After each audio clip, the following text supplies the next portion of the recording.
bienvenue sur le podcast Et si j'étais, le podcast qui t'inspire pour ton avenir. Je suis Agnès et je suis coach en orientation. Mais avant ça, j'ai passé 15 ans dans un métier qui ne me correspondait pas. J'ai suivi ce qui était bien de faire, je suis rentrée dans le moule, j'ai suivi une suite logique toute tracée. Après le bac, j'ai fait un IUT, ensuite un master en école de management en alternance. Le tout toujours dans le marketing et la communication parce que ça avait l'air sympa. J'ai fait tous mes choix d'orientation par élimination, sans chercher ce que vraiment moi je voulais faire, sans prendre en compte ma personnalité, mes traits de caractère, mon potentiel, mais aussi mes limites. Et après une profonde réflexion et une année de formation, je suis maintenant coach professionnel spécialisé dans l'orientation des jeunes. Ces interviews métiers, c'est une manière de te faire découvrir des métiers vus de l'intérieur avec des personnes qui sont passionnées, qui sont transparentes et qui te partagent leur parcours plus ou moins linéaire et atypique. Bonne écoute. Salut Pauline, merci à toi d'avoir accepté de répondre à mes questions pour aujourd'hui. Avec grand plaisir et j'ai trop hâte de discuter de mon métier avec toi. Top, et c'est parti. Alors écoute, je vais commencer par une petite question. Tu vas me dire, après tu pourras te présenter en quelques phrases, mais ma première question c'est à 18 ans, donc c'était il n'y a pas si longtemps que ça pour toi. Est-ce que tu te serais imaginé être dans le métier que tu es aujourd'hui? Non, non, à 18 ans, non, j'avais pas prévu de faire ça. J'avais prévu de faire des études un petit peu dans la même branche, Ouais, mais à la base, je devais être journaliste. Donc, je voulais être quand même dans tout ce qui est information, communication et tout. Mais ouais, je voulais faire du journalisme à la ok, base. ça marche, ok. Du coup, je te propose de te présenter en quelques phrases à ceux qui nous écoutent. Bien sûr, je m'appelle Pauline et je suis community manager et consultante en communication Instagram en freelance, donc à mon compte depuis maintenant 2 ans, presque 2 ans, et je suis community manager depuis plus de 5 ans, depuis la fin de mes études. Ok, top. Et alors, est-ce que ça répond déjà par rapport à ce que tu m'as dit tout au départ, mais est-ce que du coup, tu as toujours voulu être community manager et coach Instagram ou... Alors, pas du tout. J'ai voulu changer tellement de fois et je crois que même maintenant, j'aurais envie de changer. Enfin, si on avait plusieurs vies, je pense que je ferais tous les métiers du monde, mais j'ai voulu travailler avec les animaux parce que c'est une de mes grandes passions. Donc, vétérinaire, je voulais être gendarme à cheval. Enfin, j'ai voulu faire plein de trucs. Après, je voulais faire de la sociologie, je voulais faire de la psychologie. Du coup, j'ai rejoint une filière dans mon université qui était information et communication et qui regroupait un peu tous ces sujets-là en me disant, moi, j'aime bien le journalisme, donc j'ai cette porte de sortie-là. Et sinon, ça va me permettre de toucher un petit peu à tout pendant 3 ou 5 ans, le temps de mes études, quoi, et de faire un choix plus tard. Ok, ok, ça marche. Et du coup, est-ce que toi, si on remonte un petit peu plus loin, au lycée, pas avant, mais est-ce que tu étais plutôt, tu sais quel type d'élève? Tu étais plutôt bonne élève ou plutôt je fais juste ce qu'il faut ou... Non, j'étais bonne élève, j'étais l'intello, la première de la classe, tout le D'accord. temps. Et j'adorais avoir des bonnes notes, j'adorais travailler, mais à part pour le bac où là j'ai vraiment beaucoup travaillé parce qu'il y avait la grosse pression, le gros stress et tout. Sinon, j'avais pas l'habitude de beaucoup travailler. J'avais juste une très bonne mémoire et je pense que quand on est à l'école, c'est tout ce qui compte en fait d'avoir de la mémoire. On nous apprend pas forcément à réfléchir. Ouais, Un petit peu une prise de position là, mais vas-y, tu mais peux. ouais, je pense que j'avais juste une bonne mémoire et j'écoutais en cours et après j'arrivais à faire mes contrôles et avoir des bonnes notes, quoi. Ouais, ok. Et alors, du coup, c'est quoi ton parcours scolaire d'abord à partir de 16-18 ans et puis ensuite tes études est-ce que tu peux nous raconter un peu, s'il te plaît? Bien sûr. Alors, j'ai fait un bac L, alors que tout le monde me voyait en S déjà, donc j'ai pris Ouais. position à ce niveau-là. Ouais, donc c'est Euh, littéraire alors que tout le monde te voyait en ouais. scientifique, parce que ça a changé hein, maintenant. Oui, c'est vrai, ça a changé. Oui, Ouais. alors oui, j'ai fait du littéraire. Tout le monde me voyait en scientifique, mais au dernier moment, j'ai voulu changer, aller en littéraire parce que j'adorais l'histoire, le français, l'anglais, la philo et tout. Ouais. Et après ces études-là, donc, je suis partie dans l'université de Corse dans laquelle j'étais en information et communication. Donc, d'abord dans une licence. J'ai fait ma troisième année d'études à l'étranger, au Québec, à Montréal. Pareil, toujours dans la communication, mais là, en communication numérique, donc marketing digital. Et en rentrant, j'ai enquillé sur un master, donc pareil, en information et communication, où j'ai fait mon mémoire et mon alternance aussi par la même occasion. Ok. Et du coup, là, est-ce que c'était un échange ou t'es partie de toi-même au Québec ou comment ça Non, s'est c'était passé? un échange. Ouais, c'était un D'accord. échange et c'est le même système qu'Erasmus, mais dédié au Canada, je crois pas qu'au Québec, et ça s'appelle Crépuc. Enfin, en tout cas, à mon époque, ça s'appelait Crépuc, donc comme ça, si quelqu'un veut retrouver, peut-être Ouais. qu'il pourra retrouver comme ça. Ok. Ok. Et donc, du coup, après, tu es rentrée et tu as continué, tu as fait un master, tu disais donc en alternance. Tu peux nous en dire un peu plus sur ce parcours Bien sûr. Alors, je voulais absolument, j'aurais pu travailler à la fin de mes 3 années d'études, j'aurais même pu rester au Québec et tout. Mais je me sentais absolument pas légitime parce que dans mes études, on avait appris beaucoup de théorie, mais on m'avait pas appris un métier. Ouais. Et j'avais besoin d'avoir ces 2 années supplémentaires où je commence à mettre un pied quand même dans le monde du travail. Et donc, j'ai décidé de faire une alternance. Donc, la première année, j'étais dans une entreprise de la grande distribution Mhm. où j'étais au siège et je m'occupais de la communication. Pas forcément digital, mais en tout cas, je m'occupais de la communication et ça m'a pas du tout plu, que ce soit les valeurs de l'entreprise ou Ouais. le travail qu'on me donnait à faire, ça me plaisait pas du tout. Du coup, j'ai décidé de changer en deuxième année et cette fois-ci, je suis allée dans une PME locale qui vendait des produits locaux, faits en local avec des agriculteurs locaux. Et là, je me suis éclatée parce que c'était des valeurs incroyables pour moi et ça me permettait de donner du sens à mon travail, de me dire que Ouais. je faisais pas ça juste pour vendre un paquet de pâtes, Ouais. mais pour vendre quelque chose qui avait du sens, quoi. Ok. Je comprends. Ouais.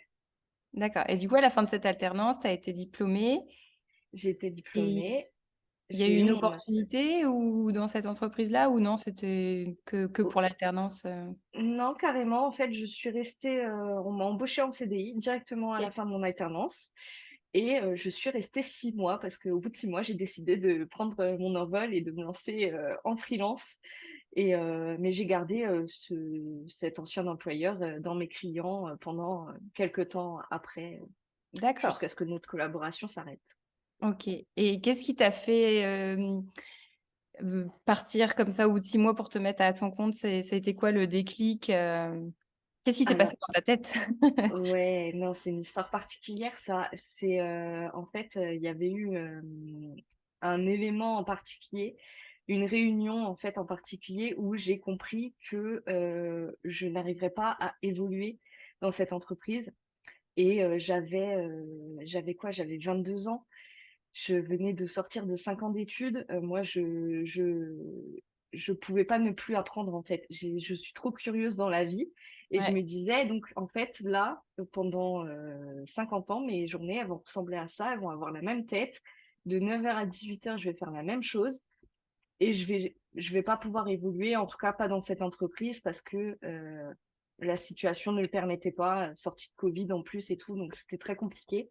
Ok. Et c'est cette envie un peu de liberté, de pouvoir évoluer, de continuer d'apprendre, et en même temps, de l'autre côté, me dire que j'avais des compétences qui pouvaient aider beaucoup plus de monde et encore donner du sens encore plus à mon métier et tout. C'est ce qui m'a fait me tourner vers l'auto-entrepreneuriat. D'accord. Ouais, donc, tu as assez rapidement sauté dans le grand bain de Ouais, l'entrepreneuriat, quoi. en 6 mois. Alors que pendant mes études, je disais, je ne serai jamais entrepreneur, je veux pas, moi je veux juste un CDI tranquille, pas Ouais. avoir de galère et tout. Et en fait, c'est arrivé comme ça, quoi. Ok. Mm. Et alors, je vais faire juste un tout petit retour en arrière Ouais. par rapport à tes choix justement d'aller vers Infocom, le journalisme et tout ça. Comment toi, tu as fait tes choix d'orientation? C'est quoi qui t'a amené vers ça? Même si tu n'y es Alors, pas forcément resté complètement, mais ça reste quand même le secteur d'origine. Alors, j'adorais écrire. Donc, je pense que le journalisme, c'est ça qui m'a fait tourner vers ça. J'aurais beaucoup aimé être reporter de guerre, par exemple. J'aurais aimé être dans l'action. Et vraiment, en fait, je pense que, et là, c'est en t'en parlant que je me rends compte que j'ai toujours voulu faire des métiers qui avaient du sens pour moi. Transmettre de l'information qui avait du sens, tu vois. Je trouvais que c'était important. Mhm. Et en fait, je me suis tournée vers Infocom parce que, comme je te disais tout à l'heure, j'avais plein de branches qui m'intéressaient un petit peu et je retrouvais ça là-dedans. Et en fait, j'avais quelqu'un dans mon entourage qui était déjà en Infocom et qui m'a montré un peu les descriptifs des cours et tout. Et je me suis dit, ouais, je me vois bien faire ça. Donc ça, c'est une bonne méthode aussi d'aller voir les élèves, enfin les étudiants ou les anciens Ouais. étudiants. Et Mhm. il y a aussi eu une journée où les responsables de chaque filière de l'université étaient venus dans les lycées Ouais. et j'en avais profité pour poser toutes mes questions. Et ça, c'était pas mal aussi Ok. pour mes choix. Donc ça, ouais, ça a été ça et rien d'autre. T'as pas hésité entre plusieurs choses à l'époque. Non, non, parce que, enfin, non, en fait, je pense que j'ai pris la voie qui m'offrait le plus d'opportunités où je pouvais toucher un petit peu à tout. Je Mhm. pense que c'était beaucoup ça. Ouais. Ouais, Tout en restant dans le secteur de la com, mais ouais, assez ouais, large. c'est ça, Ok, exactement. ça marche. Et pour en revenir à du coup, ton aventure entrepreneuriale, euh, du coup, est-ce que tu dirais que tout le monde peut être entrepreneur ou est-ce qu'il faut quand même des qualités en particulier avec le recul que tu as aujourd'hui? Ah, c'est une bonne question, ça. Parce que je pense que la réponse, elle est double. Je Vas-y, pense t'as le droit à deux que réponses. je pense qu'à la fois tout le monde peut être entrepreneur parce que bah, en soi, se déclarer comme auto-entrepreneur, c'est tellement facile en une après-midi, c'est bon, on a lancé son entreprise, quoi. Mhm. Mais en même temps, je trouve que il y a des qualités à avoir aussi. La persévérance, l'autodiscipline aussi, c'est super important parce qu'on n'a plus personne pour nous dire quoi faire. Donc l'autodiscipline parce qu'il y a personne qui est là pour nous dire quoi faire et ouais, pour nous guider. Donc il faut savoir ben, ouais, se poser des objectifs, mettre en place un plan d'action et travailler pour y arriver. Ouais. Et ouais, je pense que je mettrais surtout un point sur la persévérance parce que ben, c'est pas facile tous les jours. Il y a des coups de mou, il y a des coups de moins bien et tout. Et je pense que c'est important ouais, d'avoir cette flamme au fond de soi qui nous fait continuer tous les jours, quoi. Mhm. Ouais. Donc c'est d'un côté facile pour de devenir entrepreneur, en tout cas en France, c'est vrai que c'est Ouais, assez simple.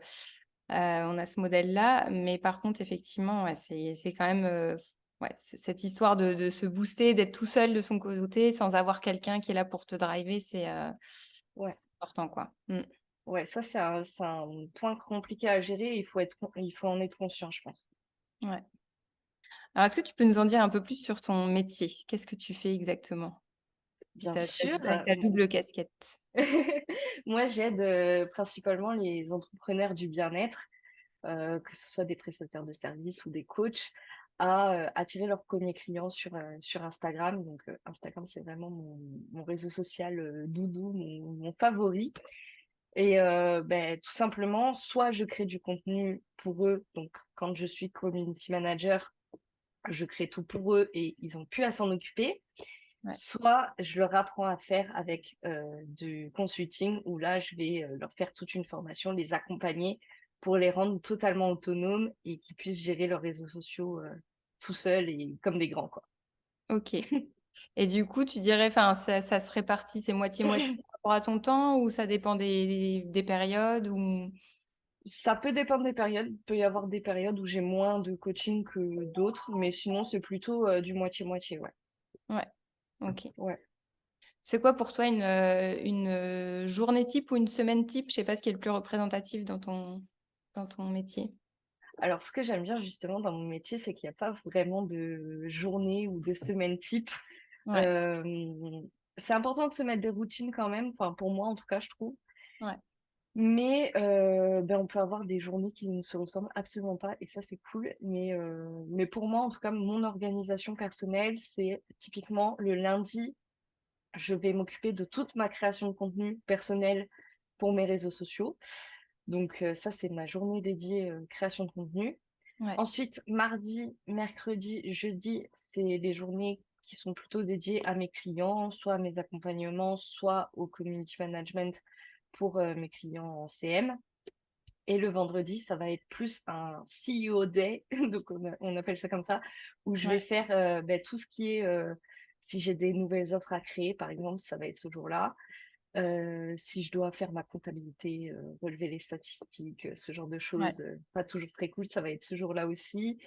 Ouais, ça va être les tâches un petit peu plus où je vais travailler pour le développement de mon entreprise Ouais. et pas pour mes clients, quoi.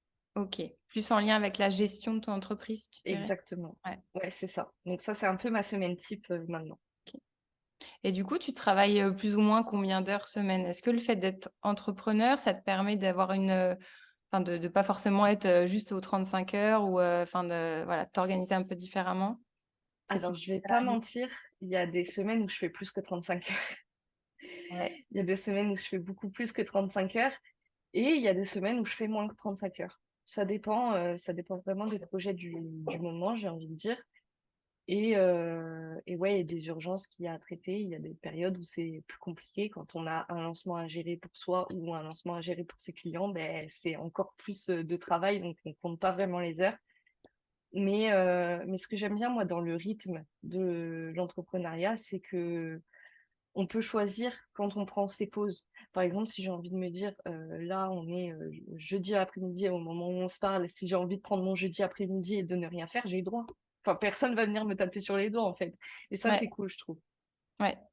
Quitte à te reconnecter le soir, enfin, à t'y remettre Ou un peu. même le week-end, si j'ai Ouais. envie de travailler, ça me dérange pas de travailler le week-end. Je trouve qu'il y a rien de, il y a rien de grave à ça. Ce qu'il faut, c'est Mhm. pas se laisser enfermer non plus par son business et travailler H24, 7 jours sur 7, parce que c'est pas bon pour la santé mentale, quoi. Mhm. Ouais. Ok. Et qu'est-ce qui te plaît profondément dans ton job? Ah, plein de choses.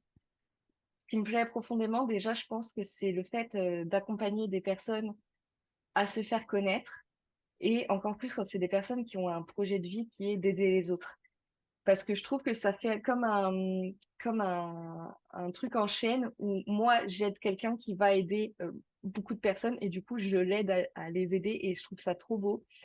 Et ça, c'est le côté très humain que j'adore et le côté un peu plus travail personnel et tout, c'est le côté créatif, le fait de pouvoir exprimer ma créativité, que ce soit en Ouais. créant du contenu, en trouvant des idées, en montant de nouveaux projets et tout. Ça, je pense que c'est les deux points qui me passionnent profondément dans mon job, c'est le côté humain avec le contact humain et le deuxième, c'est la créativité. Ok. Ouais. C'est ça qui te nourrit, quoi. C'est ça, ouais, vraiment. Ok. La question suivante, c'est est-ce que dans ta vie, alors soit quand tu étais à l'école, enfin dans ta scolarité, soit dans tes années de travail, tu as eu un événement marquant ou une rencontre marquante qui a eu un impact ensuite? Soit sur tes choix d'orientation, soit sur ton business. Pour me lancer dans mon entreprise, c'est mon chéri qui m'a un peu poussé là-dessus. Parce que comme je disais avant, c'était pas du tout une option pour moi. J'y avais jamais pensé et même si j'avais des copines qui y pensaient pendant les études, moi je disais non, vraiment, c'est pas fait pour moi. Je suis trop stressée de nature, ça va vraiment pas être fait pour moi et tout. Et en fait, cette rencontre-là, bah, lui avait déjà une entreprise et tout, et il m'a dit, franchement, fais-le, lance-toi. Et ça s'est fait comme ça. Donc c'est un peu ma rencontre marquante. Ouais, doublement marquante. Ouais, carrément. OK. Est-ce que, tu penses te différencier d'une manière ou d'une autre, toi, Pauline, par rapport à ton métier? Ah, je réfléchis. Ouais. Euh, je pense que si je devais avoir une différence, ça serait que je mets vraiment l'humain au cœur de la communication. Parce qu'on a souvent tendance à voir marketing comme ben, c'est un message pour vendre, donc pour pour toucher quelqu'un et tout. Et moi, j'aime bien voir la communication comme une discussion d'humain à humain, en fait. Mhm. C'est pour ça qu'on parle tout le temps de client idéal, etc., etc. C'est que plus on connaît la psychologie de la personne à qui on s'adresse et plus on va pouvoir mieux communiquer pour elle et dans le but final, évidemment, de lui vendre quelque chose, mais de lui vendre quelque chose qui va l'aider dans sa vie. Donc, Mhm. c'est vraiment, voilà, mettre l'humain au cœur de tout ça et je trouve que ça donne plus de sens à ce qu'on fait en plus. Ouais, Ouais. ok, top. Pour terminer, je voulais te demander, est-ce que tu aurais un conseil à donner aux lycéens, aux étudiants qui nous écoutent par rapport justement quand ils sont en recherche de leur orientation, peut-être quelque chose que tu aurais aimé qu'on te dise il y a quelques années ou avec le recul que tu pourrais leur donner? Euh, je pense que ce qui serait intéressant, ça serait maintenant qu'il y a beaucoup de professionnels sur Instagram ou même sur d'autres réseaux sociaux, d'aller envoyer des messages pour demander des infos aux personnes qui font les métiers qu'on vise sur les réseaux sociaux, parce que je pense que la plupart seront plus que ravis de donner des conseils et de donner des pistes. Ouais, Et quand on a des questions, c'est difficile de. Enfin, moi, je sais qu'à mon époque, j'avais pas forcément ce réflexe-là d'aller sur les réseaux sociaux, etc. Ça aurait pu être intéressant, je pense. À l'époque, j'avais plein de questions et conseillère d'orientation et tout, c'était pas trop. Bon, déjà, quand elles étaient là, c'était compliqué, mais en plus, ça avait pas toujours des réponses très pertinentes. On me ouais, demandait de faire des tests de personnalité, donc c'était pas ouf. Mais ouais, aller poser des questions directement aux gens qui ont le métier qu'on aimerait faire ou ouais, qu'on convoite un petit peu, quoi. Je pense que ouais, c'est une bonne méthode d'aller discuter directement avec les gens. ouais. Top. Et même, ouais, tu dis Instagram, mais c'est vrai que sur LinkedIn aussi, enfin, ça dépend des Ouais, professions. bien sûr. Et ça peut être les Mais différents. même en physique. Je sais Ouais. pas si on veut être garagiste, va voir le garage à côté de chez toi Mm. et demande-lui même si tu peux rester une journée pour observer et tout. Je suis sûre Ouais. que si tu lui fais le café et que tu lui amènes, il dira pas non, tu vois. Ouais. Non, non, mais c'est vrai que de se renseigner un maximum, d'aller voir les personnes concernées, d'observer, de pouvoir se Bah mettre dans ouais. la situation, c'est C'est tout une. bête, et puis je sais que des fois on n'ose pas parce qu'on a peur de déranger, etc. Mais Mm. je suis sûre que, enfin moi en tout cas, je me mets à la place, ça me dérangerait pas du tout de donner des conseils à quelqu'un qui veut faire le même métier que moi. Et, ouais, non, ça me dérangerait absolument pas. Et au contraire, je serais heureuse de pouvoir faire ça, quoi. Ouais, de partager ton expérience. Bon, bah, c'est Complètement. ce que tu viens un petit peu Complètement. faire par rapport à ton parcours, pas trop par rapport à ton métier, mais effectivement, c'est déjà top. Mm. Est-ce que tu as une dernière chose que tu veux dire ou c'est bien pour toi? Non, je pense que c'est bon pour moi, sauf si, ouais, j'aurais peut-être un petit dernier truc. Ouais? C'est dès que vous avez une idée en tête, testez-la. Ouais. Si je sais pas, par exemple, on parlait de devenir garagiste, voilà, va une journée dans un garage pour voir ce que ça fait et comme ça tu testes un petit peu. Mais pareil, si vous voulez devenir community manager, ben, allez sur Canva, c'est gratuit et commencez à créer du contenu comme ça juste pour vous amuser. Et en fait, ça va vous entraîner et ça va vous montrer un peu ce que c'est. Et vous allez vous rendre compte si ça vous plaît ou si ça vous plaît pas. Et ça vous évite de rentrer dans une branche qui potentiellement ne peut pas vous correspondre, quoi. Ça, c'est Top. un bon conseil aussi. Ouais. Bah, merci pour ton partage d'expérience, Pauline, et puis pour tes conseils. Et puis, Ben, merci pour ton invitation. Ça m'a fait trop plaisir de parler de ça avec toi. avec plaisir et à bientôt. À bientôt.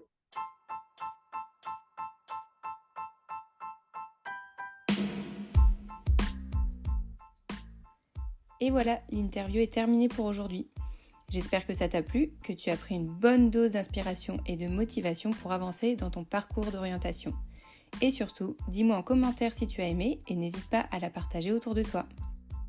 Partage aussi beaucoup de contenu sur Instagram, n'hésite pas à aller voir letsgocoaching.co.